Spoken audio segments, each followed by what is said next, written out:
मैं देश और प्रदेशवासियों को इस रक्षाबंधन के इस अवसर पर हार्दिक बधाई देता हूं, हार्दिक शुभकामनाएं देता हूं।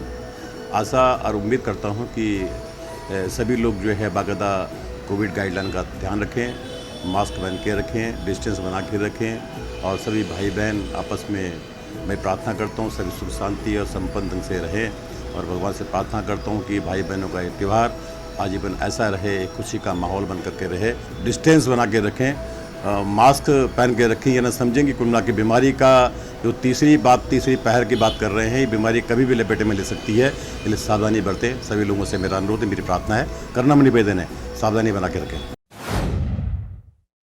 नमस्कार, आप मेरे साथ देख रहे हैं नेशन वन। मैं हूं आपके साथ मनोज कुमार। जिस तरीके से लगातार चुनाव नज़दीक आता जा रहा है, उसी में ही जो अगर बात करी जाए अन्य राजनीतिक पार्टियों की, तो लगातार अपनी कमर है वो लगातार कस रही है। चाहे वो कांग्रेस की बात करी जाए या बीजेपी की बात करी जाए या आम आदमी पार्टी की बात करी जाए। इसी मुद्दे को लेकर के आज हमारे साथ कांग्रेस पार्टी से पूरन सिंह रावत जी मौजूद हैं। सर, पहले तो आपका स्वागत है बहुत बहुत। सर्वप्रथम मैं नेशन वन का धन्यवाद देता हूँ कि आपने मुझे आज कम से कम कुछ कहने का मौका दिया।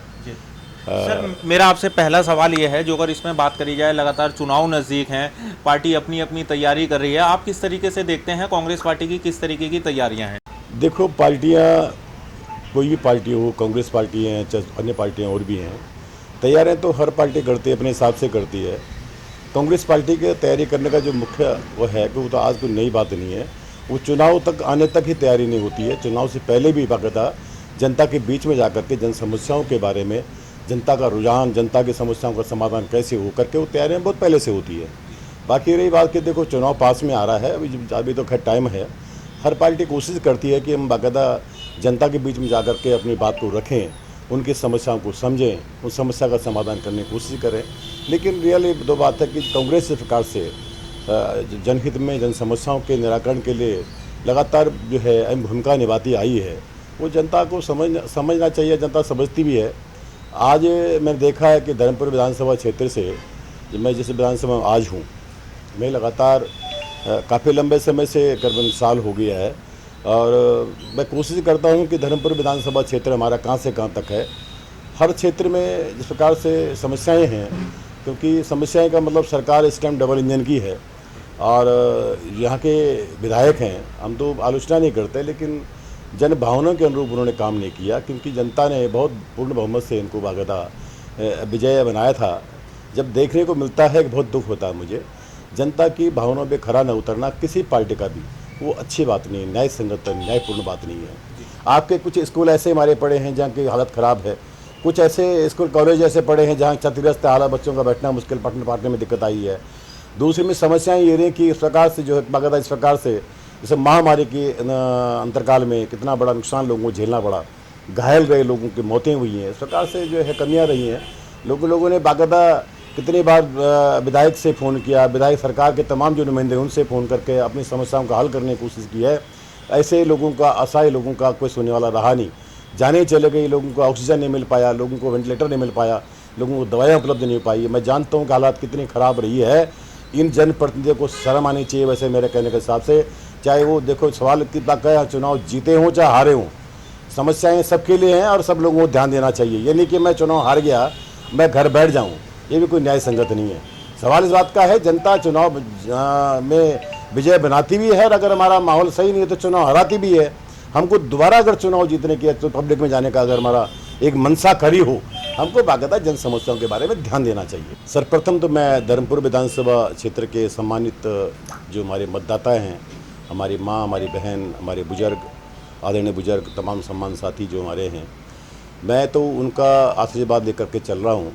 क्योंकि देखो, हर आदमी कोशिश करता है, लोकतंत्र है, चुनाव लड़ने का। मुझे कांग्रेस पार्टी में आज 32 साल हो चुके हैं। 32 साल के अंतरकाल में जितना मेरा योगदान पार्टी के लिए रहा, मैं एक राज्य आंदोलनकारी हूँ और दिल और मन से मैंने काम किया।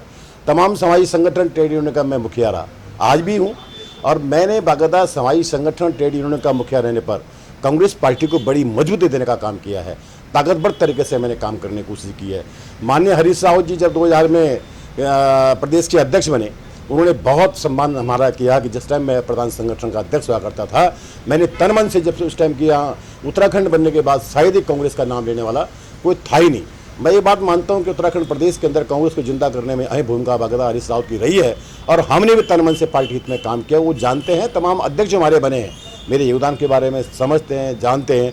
मैं ये सोचता हूँ कि हम पब्लिक में पार्टी को मजबूती देने का काम कैसे करें। अगर आप जन सेवा कर सकते हैं, सेवक के रूप में काम करें, जनता की भावनाओं के प्रति हम काम करें, उनकी भावनाओं के अनुरूप हम काम करें, ये होना चाहिए। देखो, मेरे माँ बहनों का आशीर्वाद मुझे क्यों मिल रहा है, मैं 1 साल से हर क्षेत्र में, अपने धर्मपुर विधानसभा क्षेत्र में जहाँ तक मेरे से हो सकता है, मैं घर घर जा कर के हर अपने बुजुर्गों के पैरों में जा रहा हूँ, उनकी क्षेत्र के बारे में समस्याएं क्या क्या हैं, उन समस्याओं को नोट कर रहा हूँ। वो समस्याएं उत्पन्न क्यों हुई है, उसका समाधान क्यों नहीं हुआ है, समस्याएं कब से हैं और कितने पुराने होने के बाद भी, लगातार लोग कहने के बाद भी उस समस्या का हल क्यों नहीं हो रहा है, सारी बात करके मैं संबंधित विभाग के अधिकारियों को फ़ोन कर रहा हूँ।